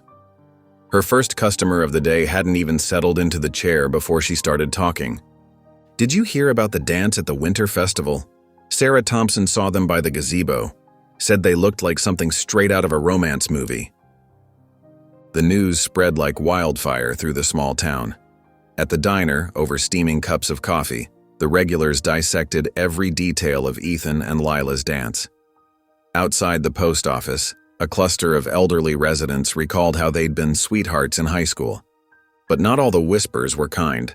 Vanessa had been busy, dropping carefully worded hints at social gatherings and making phone calls to old contacts in the media. By mid-morning, a reporter from Celebrity Secrets Weekly was spotted outside the library, notebook in hand, asking pointed questions about the sudden marriage. "Isn't it strange," he'd say, leaning against the counter at the coffee shop, "how quickly they tied the knot, right after the will reading?" The townspeople, protective of their own, gave vague answers, but doubt, like morning frost, had begun to creep in. Lila noticed the stares as she walked to work. The usual warm greetings felt stilted, conversations dying down as she passed. She held her head high, clutching her thermos of tea like a shield. The library was quiet that morning, too quiet. Usually a sanctuary, today it felt like a fishbowl. Every whispered conversation seemed to be about her. She was reshelving books in the reference section when she heard them. Two women she recognized from her mother's old church group, their voices carrying despite their attempts to whisper. "It's so obvious what's happening," the first one said, shaking her head. "He's using her. It's all for the inheritance."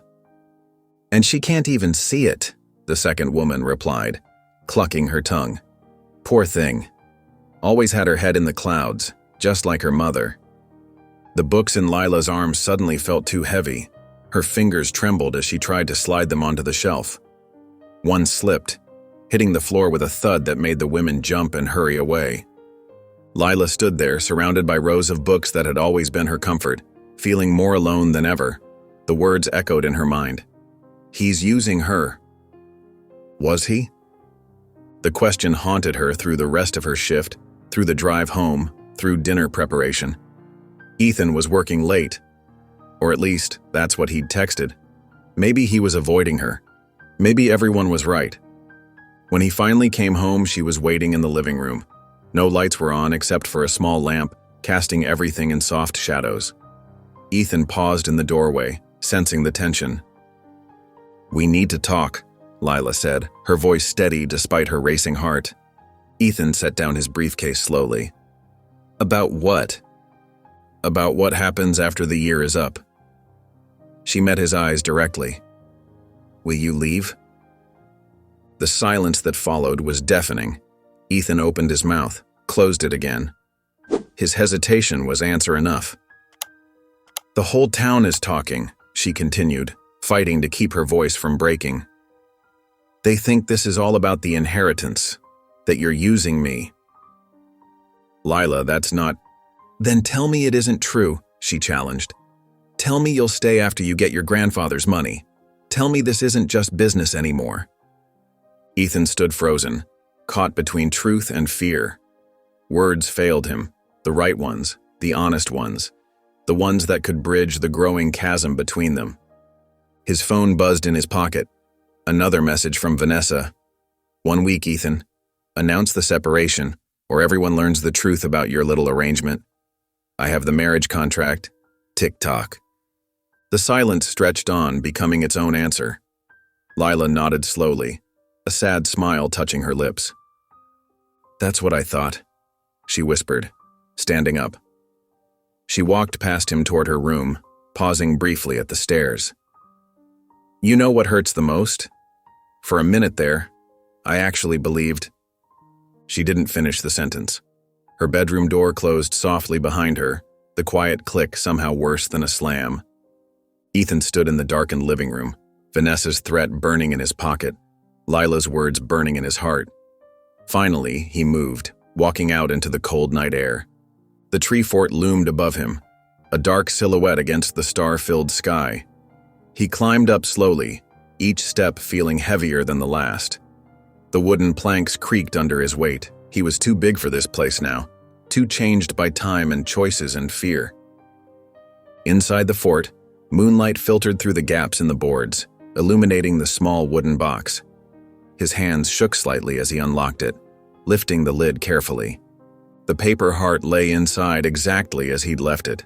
The construction paper had yellowed with age, the crayon writing faded but still legible. "One day, I'll marry you. Promise." Ethan picked it up gently, running his fingers over the words he'd written so long ago. Back then, Everything had seemed simple. Love was just love. No contracts, no inheritance, no complications. "Why do I always wait until it's too late?" he muttered to himself, the paper heart fragile in his hands. The night wind whispered through the trees, carrying with it the sound of his grandfather's words from the will reading, "Someone with a good heart, someone who knew him before the money." His grandfather had known, had always known, what Ethan really needed. The morning sun filtered through the cottage windows, casting long shadows across the wooden floors. Ethan had been up since dawn, pacing, planning, his mind racing with possibilities.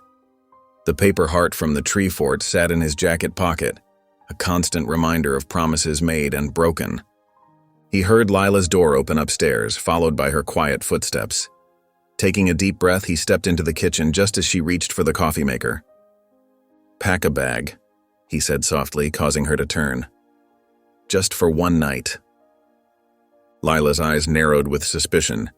"Why?" "Because I want to show you something." He hesitated, then added, "Please." She studied him for a long moment, noting the shadows under his eyes, the nervous energy in his movements. Finally, she nodded slowly. "Give me 15 minutes." The drive was quiet at first, tension hanging between them like morning mist. Ethan navigated the winding country roads while Lila watched the landscape change through the passenger window. Fields gave way to forests, and eventually glimpses of water appeared through the trees. "The lake?" Lila asked, recognition dawning in her voice. "Your grandfather's cabin?" Ethan nodded, keeping his eyes on the road. "I haven't been here since I was 17. The summer before." He trailed off, but they both knew what he meant. Before everything changed. The cabin appeared around the next bend, a rustic structure of weathered wood and stone, nestled among tall pines. The lake stretched out behind it, surface glittering in the morning light. Lila's breath caught slightly at the sight. "It's exactly the same," she whispered. "Grandfather never changed anything," Ethan said, parking the car. "He said some places should stay exactly as we remember them." Inside, the cabin smelled of pine and memories. Dust motes danced in the sunbeams, streaming through the windows. Old photographs lined the walls. Fishing trips, summer barbecues, moments frozen in time. Lila ran her fingers along a familiar bookshelf. "Remember how we used to read here on rainy days?" "You always chose the adventure stories," Ethan said, watching her. "Said you wanted to write your own someday." She pulled her hand back quickly as if burned by the memory. That was a long time ago. "Let's go for a hike," Ethan suggested, changing the subject. "The trail around the lake is still there." They set out after dropping their bags, following the old path that wound through the woods. The tension between them began to ease as they walked, replaced by something more familiar, the comfortable rhythm they'd known since childhood. Ethan pointed out things they'd discovered as kids, the hollow tree they'd used as a mailbox, the rock formation they'd claimed as a fortress. Lila laughed at the memories, her guard lowering slightly. At the halfway point, they stopped to rest on a fallen log overlooking the water. The afternoon sun painted everything in warm gold. A comfortable silence settled between them. "I still write, you know," Lila said suddenly, her voice soft.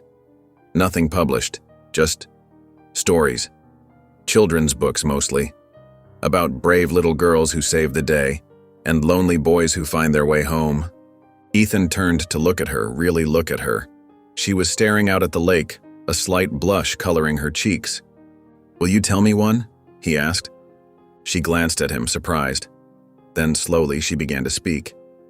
She told him about a story she'd written, a tale of a paper boat carrying secret messages across a magical lake. Her voice grew stronger as she continued, her hands moving expressively as she described the characters. Ethan listened, captivated, not just by the story, but by her, the way her eyes lit up, how alive she became. This was the Lila he remembered, the one who could spin worlds out of words. They made their way back to the cabin as the sun began to set.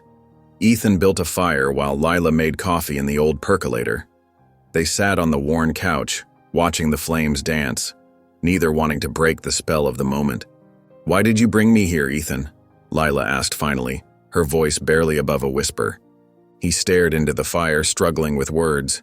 "I thought I didn't agree to this to fall in love with you again," she interrupted softly, then paused before adding, "But I did."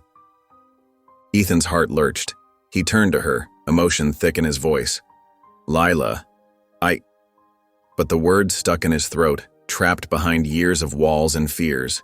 She waited, hope flickering in her eyes like the firelight. But as the silence stretched on, that hope dimmed. She stood up slowly, setting her coffee cup down with a quiet finality. "Good night, Ethan," she said, and disappeared into the guest room. Ethan sat by the dying fire for hours, the weight of unspoken words crushing his chest. When he finally went to bed, the paper heart felt heavy in his pocket. The next morning, Ethan woke to silence. Too much silence. He knew before he opened his eyes, before he left his room, before he saw the empty coffee pot and the neatly folded blanket on the couch. Lila was gone.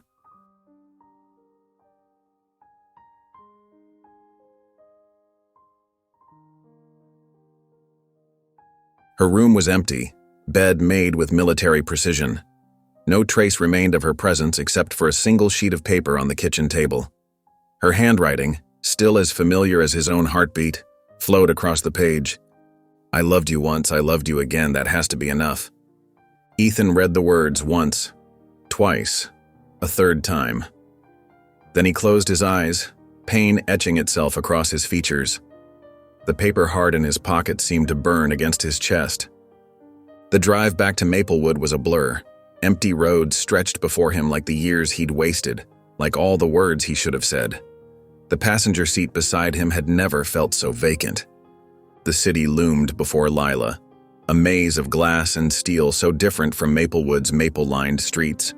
Her new sublet was a tiny studio apartment on the 15th floor, with just enough room for her bed, a small desk, and the few boxes she'd brought with her. The view from her window showed a slice of skyline and a patch of gray sky. No stars visible here, not like back home. She unpacked methodically, trying to make the sterile space feel like somewhere she could belong. Her clothes filled barely half the closet. Her laptop and a stack of notebooks claimed the desk. The last box contained her writing supplies, pens, sticky notes, and the leather-bound journal her mother had given her before she passed.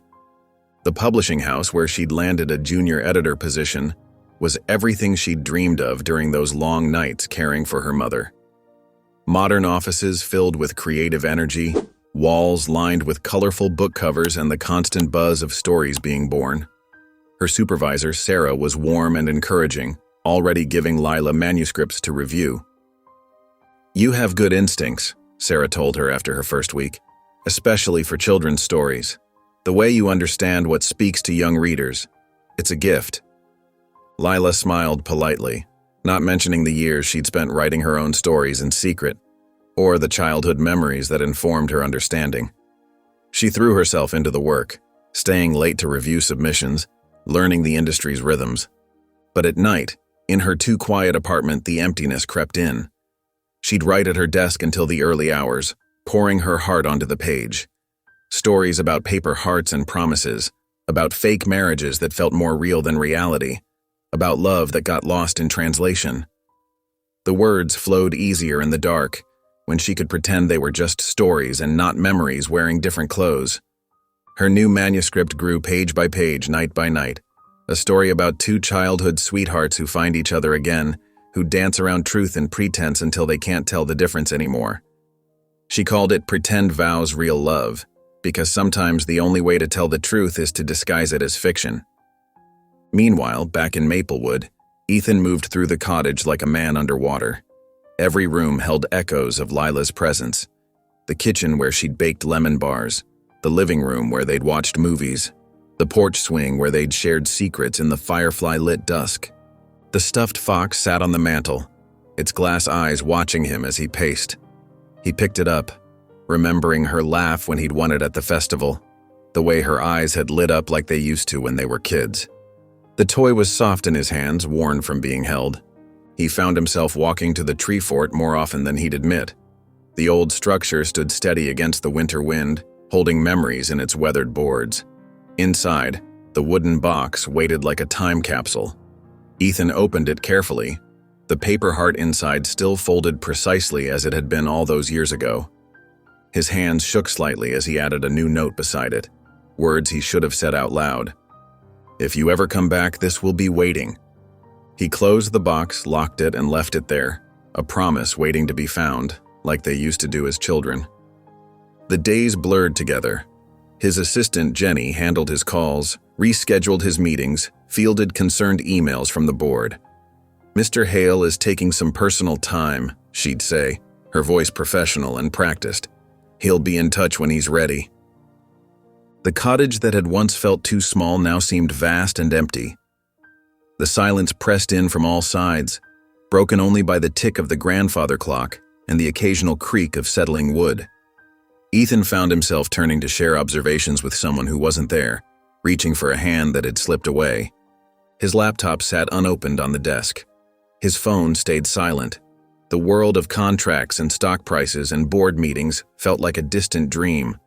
Or maybe this was the dream, and he'd wake up to find Lila in the kitchen, making coffee and humming off key like she used to. 1 week crawled by. Ethan was sitting in his grandfather's old armchair, staring at nothing, when his phone buzzed. A notification from the local bookstore's social media page appeared. "Join us this Friday for a special reading. Local author Lila Hart presents her debut novel, Pretend Vows, Real Love, a heartwarming story about childhood promises, second chances, and the fine line between pretense and truth." A sad smile crossed his face as he read the title again. "You wrote our story," he whispered to the empty room. The words hung in the air, heavy with everything left unsaid. He stood up slowly, muscles stiff from sitting too long. His coat hung by the door where it had been since he returned from the lake cabin. He slipped it on, the paper heart still in the pocket crackling slightly with the movement. The city was waiting, and maybe, just maybe, so was she. The indie bookstore buzzed with anticipation, its exposed brick walls and wooden beams decorated with twinkling fairy lights that cast a warm, intimate glow over the gathering crowd. Vintage reading lamps cast pools of amber light on scattered armchairs, while the scent of fresh coffee and old books mingled in the air. Small clusters of people found seats in the mismatched chairs arranged in neat rows, their excited whispers creating a gentle hum of expectation. Behind a small wooden table at the front, Lila sat with her hands clasped tightly in her lap, trying to steady her nerves. Neat stacks of her debut novel, Pretend Vows, Real Love, were arranged before her, their fresh covers gleaming under the fairy lights. The book's spine bore her pen name, Lila Hart, in elegant silver script. She ran her fingers over the embossed title, still hardly believing this moment was real. Sarah, her editor, squeezed her shoulder encouragingly. "They're going to love it," she whispered, adjusting the microphone on the small podium beside the table. The store owner, a kind-faced woman named Margaret, stepped forward to introduce her. "We're delighted to welcome a fresh new voice in contemporary fiction," she announced, her voice warm with genuine enthusiasm. Lila Hart's debut novel captures the essence of first love, second chances, and the courage it takes to be honest with our hearts. Lila stood smoothing her simple blue dress, the same one she'd worn to sign the marriage license with Ethan, though no one here knew that detail. She took her place at the podium, opened her book to the marked page, and began to read. Her voice, initially soft, grew stronger as she lost herself in the familiar words. The rain came down in sheets that night, drumming against the tin roof of the old motel. They sat together on the worn couch, sharing a blanket, pretending this was all part of the arrangement. But arrangements didn't explain why her heart raced when their hands brushed, or why he looked at her like she was a story he'd forgotten how to read. The audience leaned forward, caught in the spell of her words.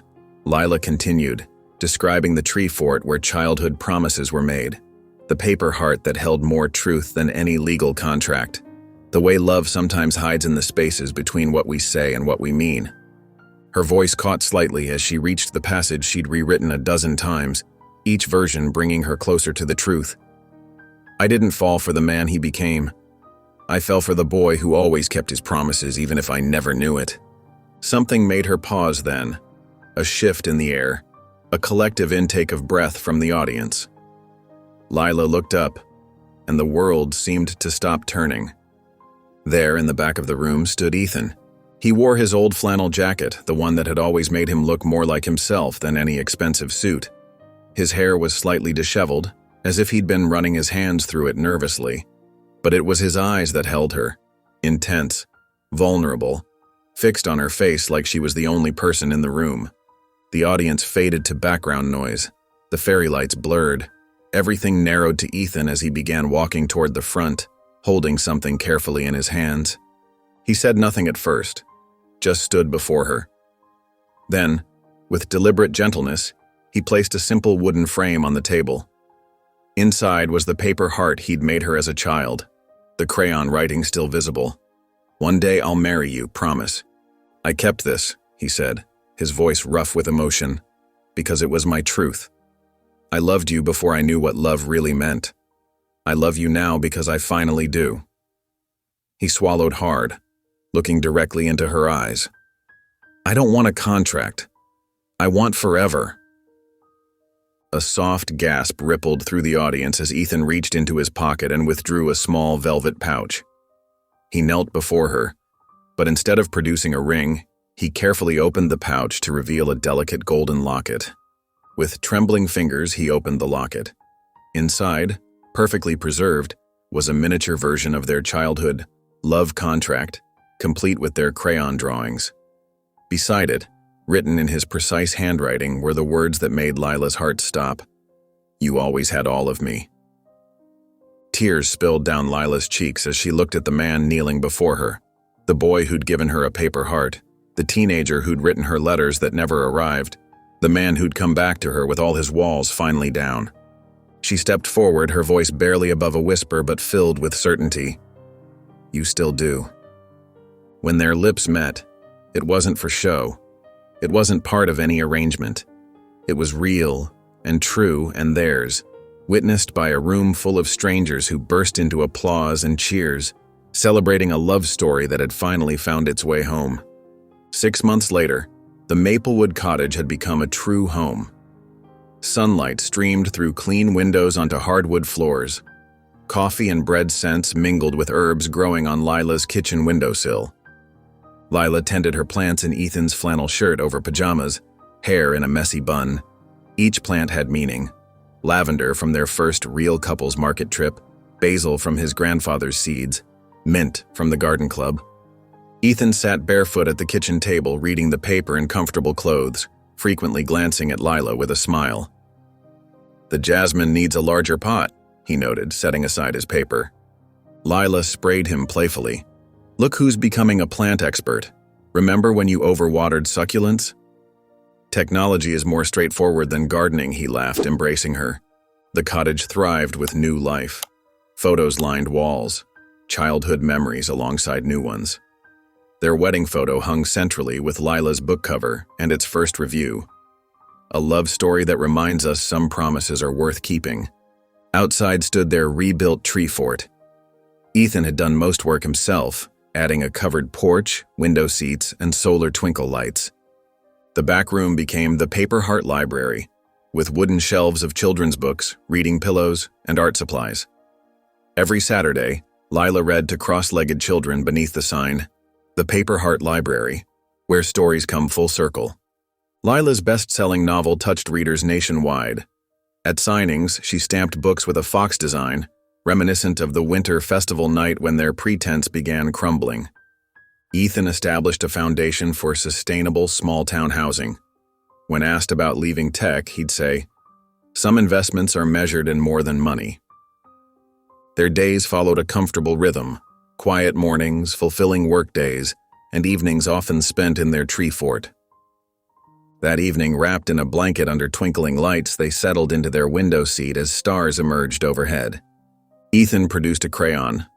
"One more contract?" he asked playfully. Lila wrote, "Let's grow old like this. Promise." They signed in childish crayon writing and placed it in the wooden box with their original paper heart. Their laughter mixed with the breeze as fireflies danced around them. knowing some promises were never meant to be pretend. If you enjoyed the story of Ethan and Lila, I handpicked this next story that you will enjoy. Please don't miss this one. Click here to watch it.